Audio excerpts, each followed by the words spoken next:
दोस्तों, रोज़ की तरह अनलिखित ब्लॉग में सबका हार्दिक स्वागत है। सबके मंगल भविष्य की कामना के साथ प्रेरणादायक विषय में आज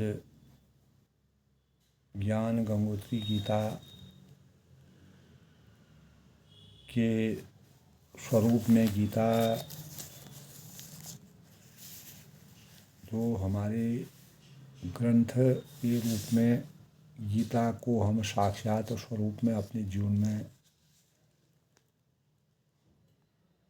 गीता को साक्षी रखने के भावों का जब मन वचन और कर्म से हम कार्यों को की परिणति को हमेशा सही स्वरूप प्रदान करने के लिए गीता को इतना पवित्र ग्रंथ माना गया है। तो इसी के परिणामस्वरूप गीता के उपदेशों को हमें किस प्रकार से हमारे जीवन को बलवान, पवित्र, शुद्धता, मानकों के अनुकूल बनाने और भगवान श्री कृष्ण के पूर्ण ब्रह्म, उनके लिए कृष्णस्तु भगवान स्वयं कहा गया है कि ऐसे साक्षात ज्ञान स्वरूप परमात्मा ने उपनिषद रूपी गायों से तत्व रूपी दूध किस लिए दोहन किया और क्यों उनका आश्रय लिया। तो इस प्रकार के प्रश्न हमारे अंतःकरण में आते हैं। और क्या वर्तमान समय के गीता भक्तों की भांति अर्जुन जो उनके सारथी थे श्रद्धा संपन्न नहीं थे? यदि श्रद्धालु थे तो भगवान को उन्हें समझाने के लिए, उनको सही आदर्शा के मार्ग में अवतरित करने के लिए शब्द प्रमाण का क्यों प्रयोग करना पड़ा और अंत में क्यों विश्व रूप दिखलाने की आवश्यकता हुई। अर्जुन को गीता का ज्ञान हो गया था, फिर आगे चलकर उन्होंने ऐसा क्यों कहा कि हे भगवान, अपने स्वभाव से मुझे जो कुछ कहा था उसे मैं भूल गया, जो मैंने आपसे कहा था। तो क्या अर्जुन प्राप्त ज्ञान को भूल गए थे? तो भगवान श्री कृष्ण ने इसके उत्तर में कहा कि हे धनंजय, मैंने उस समय योग युक्त होकर तुमसे वह ज्ञान कहा था, अब पुनः मैं उसे कहने में असमर्थ हूँ। तो क्या सर्वज्ञ भगवान भी आत्मविस्मृत हो गई, जिससे उन्होंने पुनः वह ज्ञान कहने की अपनी असमर्थता प्रकट की? और योग युक्त होने का क्या अर्थ है? तो यदि यह मान लिया जाए कि भगवान गीता ज्ञान अर्जुन को फिर से नहीं सुना सके, तब फिर व्यास जी ने अनेक दिनों बाद उन्हें कैसे दोहरा दिया? अगर गीता भगवान श्री कृष्ण के श्रीमुख की वाणी है तो भगवान व्यास ने इन शब्दों का क्या, व्यास ने जो शब्द कहे उन शब्दों का क्या अर्थ रहस्य निकलता है? उन्होंने श्री गणेश जी के प्रति कहा है कि लेखको भारत शास्य भव त्वं गणनायक। लेखको भारत शास्य भव त्वं गणनायक, यानी मयैव प्रउच्च मानस्य मनसा कल्पितस्य च। तो महाभारत में कहा गया है कि हे गणनायक, तुम मेरे मन कल्पित और वक्तव्य रूप इस भारत के लेखक बनो। गीता महाभारत के अंतर्गत आता है, यानी इससे वह भी क्या व्यास जी की मन कल्पना है और क्या सारे श्लोक उन्हीं के रचे हुए हैं। तो इस प्रकार के प्रश्नों का अगर हम अपने अंतःकरण में इनका उत्तर देने में सक्षम होते हैं और गीता के सही स्वरूप का अगर हम को आज के परिवेश में भगवान ने निःश्वास रूप से वेद का अंग होने से उपनिषद की भी भगवान के ही अनादि और नित्य उपदेश माने गए। उनके आश्रय की कोई बात नहीं है। भगवान ने संसार में उनकी विशेष महिमा बढ़ाने के लिए ही उनका प्रयोग किया था और उनके इसके अलावा उपनिषद की भाषा और वर्णन शैली जो है जटिल होने से उनको अधिकांश लोग समझने में असमर्थता व्यक्त करते हैं। इसीलिए लोक कल्याणार्थ, लोग के कल्याण के लिए, जन कल्याण के लिए भगवान ने उपनिषदों का सार निकालकर गीता रूपी अमृत का दोहन किया।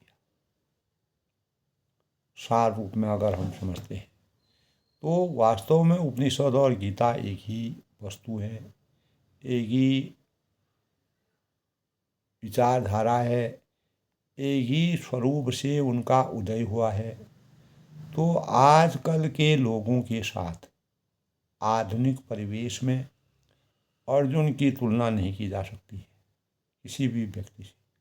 अर्जुन तो महान श्रद्धा संपन्न, परम विश्वासी, प्रिय भक्त थे और भगवान के स्वयं श्रीमुख से भगवान ने भी इस बात को स्वीकार किया कि भक्तो असि में सखा चैति, भक्तो असि में सखा चैति, इष्टो असि में दृढ़मिति, प्रियो असि में। यानी अर्जुन से कहा कि तू मेरा सही रूप में भक्त है और तुम ही मेरे सही रूप में मित्र हो और दृढ़ इष्ट हो, प्रिय हो। इस प्रकार से भगवान ने वास्तविक स्वरूप का सृजन जो है, वास्तविक स्वरूप और एक सारथी के रूप में समर्थवान अर्जुन को दिव्य शक्ति से, इस प्रकार से दिव्य शक्तियाँ प्राप्त की जिस प्रकार भगवान राम ने हनुमान जी को अपनी अष्ट सिद्धि नव निधियों से हनुमान जी की शक्ति को इतना प्रगाढ़ बनाया, इतना बलिष्ठ बनाया, इतना शक्तिशाली बनाया कि उन्होंने सारे संसार के यानी अनुकूल प्रतिकूल को भी अनुकूलता में परिवर्तित कर दिया। तो ऐसे अपने प्रिय सखा अर्जुन के प्रेम के कारण ही भगवान सदा उनके साथ रहे, यहाँ तक कि उसके रथ के घोड़े स्वयं हाँके। और आज के भक्तों के पुकार से तो भगवान पूजा भी नहीं कराते। तो अतएव सार रूप में, अगर सूक्ष्म रूप में, गूढ़ रूप में हम विचार मंथन करते हैं तो यही नहीं मानना चाहिए कि अर्जुन श्रद्धालु नहीं थे। भगवान ने शब्द प्रमाण भगवान के वास्तविक स्वरूप का सेवन करना चाहते थे अर्जुन, तो वेदों की सार्थकता और उसका आदर बढ़ाने के लिए किया। और विकार दर्शन कराने में तो अर्जुन यानी विश्व रूप का जो दर्शन, अनेक विकारों की मुक्ति के लिए विश्व रूप के दर्शन कराने में तो अर्जुन की श्रद्धा सबसे प्रधान मानी जाती है। गीता के 10वें अध्याय में दोस्तों ये जगह अर्जुन जो यानी अर्जुन ने जो कुछ कहा वही उसकी श्रद्धा का पूरा प्रमाण।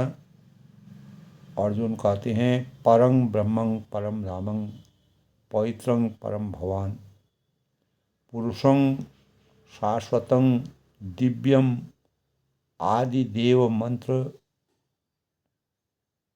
विभुम सर्वम एति दतं मन्ये यन्मा बदसी केशवा नहीं ते भगवन व्यक्ति विदुर्देवा न दानवा।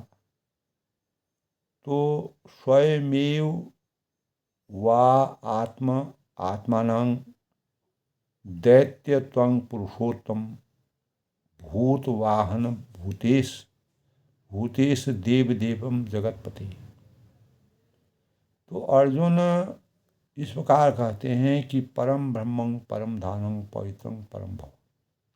आप परम ब्रह्म हैं, परम धाम है। भगवान श्री कृष्ण के स्वरूप के बारे में अर्जुन मन वाणी और अपने उनके स्वरूप के आदर्शों का स्वरूप के सौजन्य का वर्णन करते हैं। तब वह मन से कहते हैं कि आप परम ब्रह्म हैं, परम धाम हैं और परम पवित्र हैं, सनातन दिव्य पुरुष एवं देवों के भी आदि देव यानी अजन्मा और सर्वव्यापी है। ये केशव, भगवान श्री कृष्ण को केशव भी कहा गया है। केशव आप मेरे प्रति जो कुछ भी कहते हैं उस समस्त को मैं सत्य मानता हूँ। यानी सर्व मेत दृशं सन्ने यन्मा बदसी केशवा नहीं ते भगवान व्यक्ति विदुर देवा तो दानवा।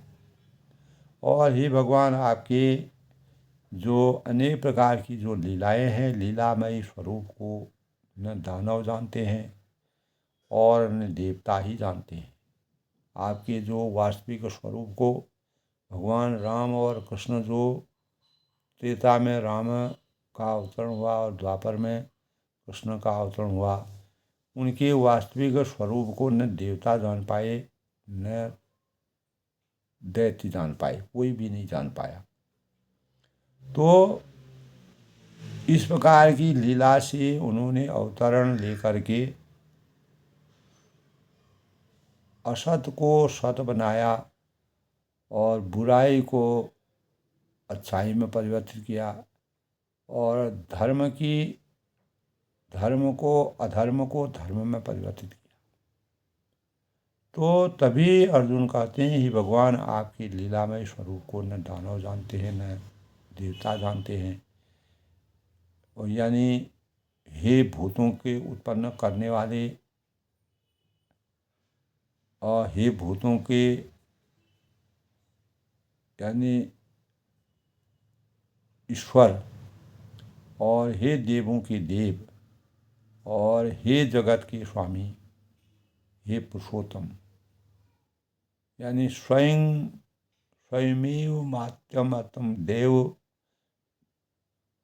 वेत्यं त्वं पुरुषोत्तम भूत भावन भूतेश देव देवम जगतपति। और भूतों से उत्पन्न करने वाले, हे भूतों के ईश्वर, हे देवों के देव, हे जगत के स्वामी, हे पुरुषोत्तम, पुरुषों में उत्तम महान पुरुष महात्मा, आप स्वयं ही अपने को स्वयं को जानते हैं, अपने आप को आप जान सकते हैं। इसके अलावा न देवों न भगवान न देवता आपको जान सकते हैं, न दानव आपको जान सकते हैं। आप अपने आप में समर्थवान हैं, सर्वशक्तिमान हैं। तो इन शब्दों में अर्जुन की श्रद्धा और श्रद्धा छल की ऐसी झलकती है कि इस प्रकार भगवान की, परमात्मा की महिमा को जानने और जो उनके बखानने की जो शक्ति है, वर्णन कर, जिस प्रकार से वर्णन अर्जुन जब एकादश अध्याय में वह प्रार्थना करते हैं, गीता के एकादशवें अध्याय में, कि नाथ आप अपने को जैसा कहते हैं, यानी ठीक वैसे ही उन्होंने, यानी ठीक वैसे ही आपका चरित्र है। परंतु हे पुरुषोत्तम, मैं आपके ज्ञान, ऐश्वर्य, शक्ति और बल और यश, वीर्य और तेजयुक्त रूप को प्रत्यक्ष देखना चाहता हूँ, देखना चाहता हूँ। तो दृष्टम इच्छामि ते रूपम। अर्जुन परम विश्वासी थे। भगवान के प्रभाव को जानना और मानना था। इसीलिए भगवान की परम दया से उसके दिव्य विराट रूप के दर्शन करना चाहता था अर्जुन। उनके दिव्य स्वरूप का वर्णन और दर्शन करना चाहता था। भक्त की इच्छा पूर्ण करना भगवान की वाणी है। इसीलिए भगवान ने कृपा करके उसे विश्व रूप दिखलाया, और यह विश्व रूप श्रद्धा से ही दिखाया गया है। श्रद्धा या विश्वास करने के हेतु नहीं।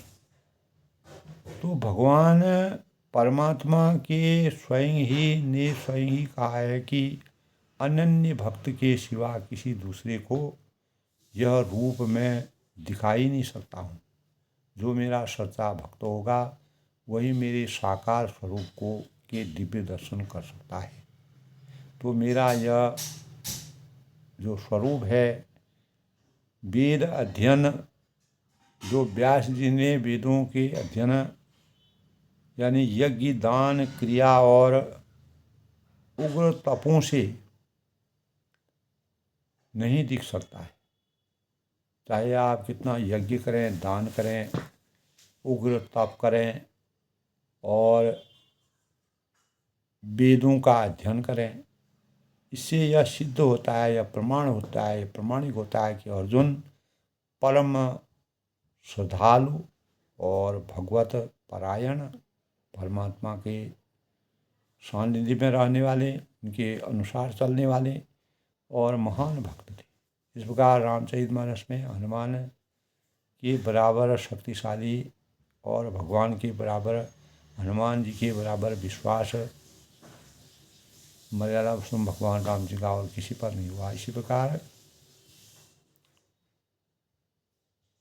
यानी केशव यानी कृष्ण भगवान को अर्जुन के प्रति इतनी आस्था थी, इतना भक्त परायण उनको मानते थे। तो भगवान ने अनन्य भक्ति का स्वरूप और फल बताया है कि सत्कर्म क्रमण्य परमो मद्भक्त संगवर्जितः निर्वीरः सर्वभूतेषु यः स मामेतु पांडवा। यानी हे अर्जुन, जो पुरुष केवल मेरे ही लिए सब कुछ मेरा समझता हुआ यज्ञ, दान, तप, यानी यज्ञ, दान, तप आदि संपूर्ण कर्तव्य कर्मों को करने वाला है, सच्चे मन से वह मेरा परायण है।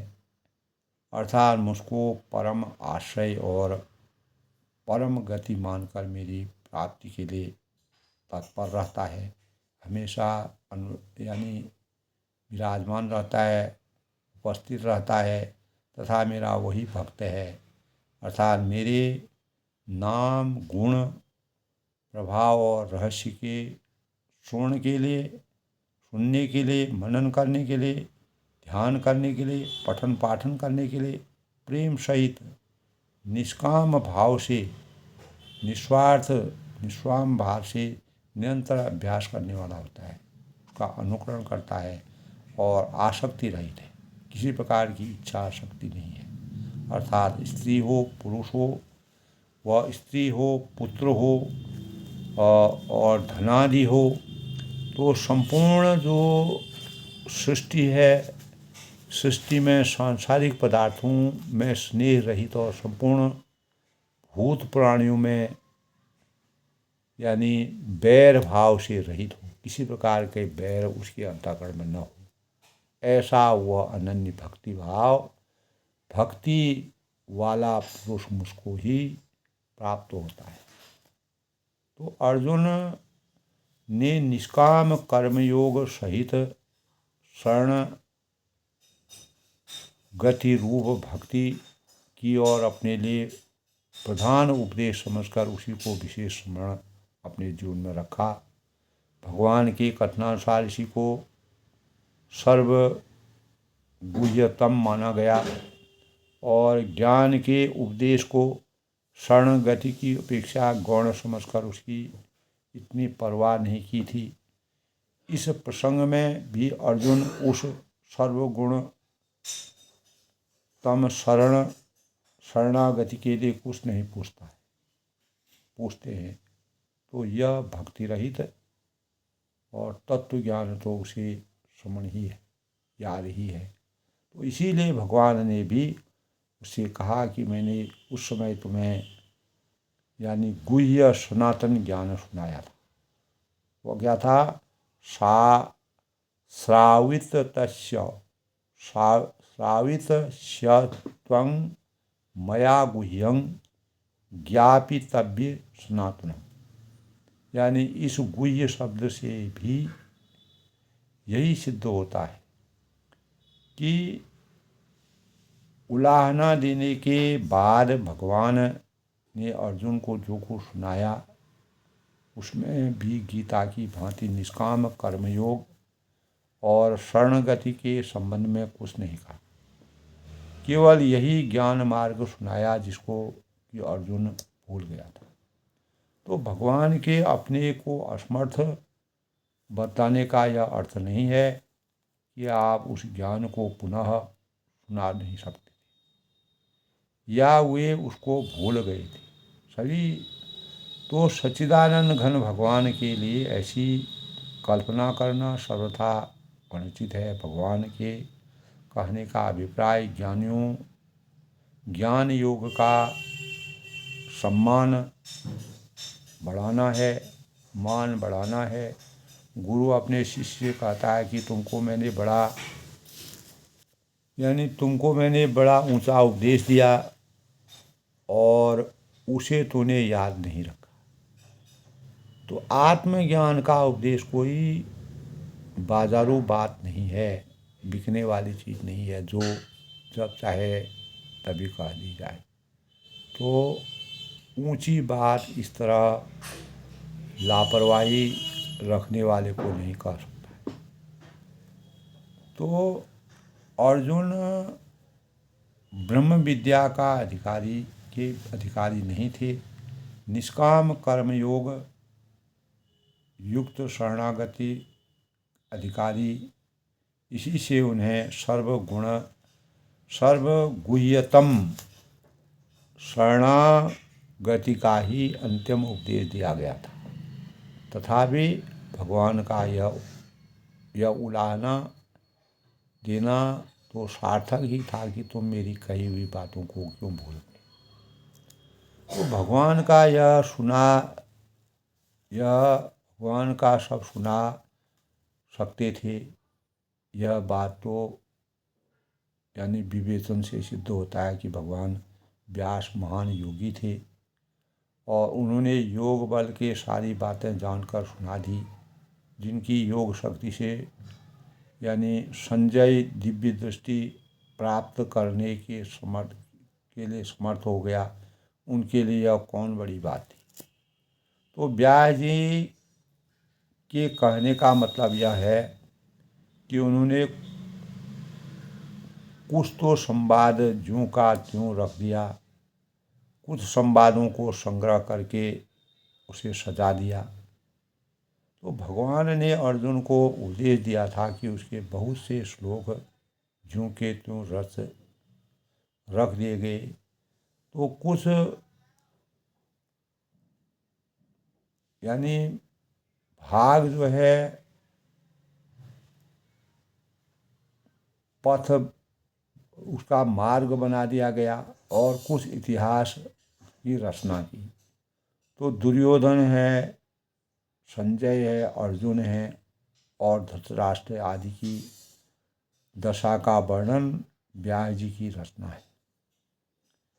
इससे यह नहीं मानना चाहिए कि यह मन कल्पित उपन्यास मात्र है, यानी मन गणंत रूप से इसका विवेचन हुआ है। तो वास्तव में व्यास जी ने अपने योग बल से सारी बातें जानकर ही सच्चा इतिहास लिखा। इसमें इसीलिए दोस्तों प्रेरणा के रूप में भगवान श्री कृष्ण पूर्ण ब्रह्म हैं। क्या वर्तमान समय में गीता के भक्तों की भांति अर्जुन यानी श्रद्धा संपन्न नहीं थे और अर्जुन को गीता का ज्ञान हो गया था? फिर चलकर उन्होंने ऐसा क्यों नहीं कहा कि हे भगवान, आपने यानी सांख्य रूप से मुझे जो कुछ कहा था उसे मैं भूल गया। और भगवान श्री कृष्ण ने इसके उत्तर में उनको धनंजय कहा और जिसमें उन्होंने पुनः यह ज्ञान कहने में अपनी असमर्थता प्रकट की और योग युक्त होने का अर्थ। तो इस प्रकार सभी प्रश्नों के स्वरूप का अगर हम चिंतन करते हैं तो व्यास जी ने विचार मंथन करते हैं, सार रूप में देखते हैं। तो इससे यह कभी नहीं मानना चाहिए कि यह मन कल्पित उपन्यास मात्र है। वास्तव में व्यास जी ने अपने योग बल से सारी बातें जानकर ही सच्चा इतिहास लिखा है, इसमें कोई दोहराई नहीं। यह हमारे शास्त्रों में विराजमान है और यह सत्यनिष्ठ है। इसमें किसी प्रकार के प्रश्नों से अपने मन को यानी विकसित नहीं करना चाहिए, मन को विलग नहीं करना चाहिए। तो आस्था के स्वरूप में अर्जुन और भगवान श्री कृष्ण के बीच में जो संवाद था, व्यास जी ने जिस प्रकार का वर्णन किया, वह हमारे जीवन में एक प्रेरणा स्रोत के रूप में अवतीत होते हैं। इन्हीं भाव से जो प्रश्न हमारे अंतःकरण में विराजमान अक्सर होते हैं, उनका उत्तर इसी भाव से समर्थवान होकर के व्यास जी के स्वरूप का और अर्जुन और भगवान श्री कृष्ण के स्वरूप का सार रूप में वर्णन करते हुए सबके मंगल भविष्य की कामना करता हूँ। इसी से हमें गीता के ज्ञान के वास्तविक रहस्य का पता चलता है और व्यास जी और अर्जुन और भगवान श्री कृष्ण के चरित्र के रूप में कैसे गीता के ज्ञान से हमारा जीवन उजागर होता है, हम अज्ञान से ज्ञान की तरफ बढ़ते हैं और बुराइयों से अच्छाइयों की तरफ बढ़ते हैं, असत्य से सत्य की प्रेरणा से ओतप्रोत होते हैं। तो सब लोग सुखी रहें, खुश रहें, प्रसन्न रहें। आज के प्रेरणादायक विषय में आनंद लेखनी ब्लॉग में सबका हार्दिक स्वागत है।